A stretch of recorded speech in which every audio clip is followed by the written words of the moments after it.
Okey, mungkin ada yang tertanya macam mana kalau saya nak jadi ejen printing untuk metode printing ni. So, dalam video ni nak cerita ataupun cara nak bagi tahu proses untuk menjadi ejen.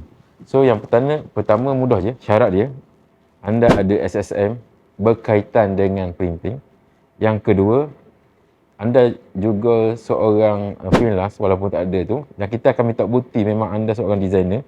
Buktinya boleh jadi SSM tadi, boleh jadi anda ada media sosial, contohlah ada platform-platform yang anda dah buat design tu, tunjuk portfolio tu. So, kat situ kita akan approve. Contact customer service, jadi customer service akan bagi satu borang, isi borang tu, dalam tu yang saya cerita tadi, nama dan detail-detail anda, dan kita akan tengok memenuhi syarat ataupun tidak.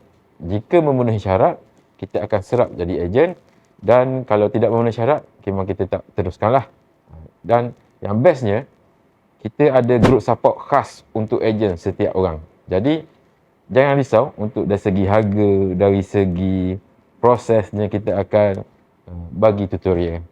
So, buat masa sekarang, yang nak jadi ejen ni masih percuma. Okey, masih percuma.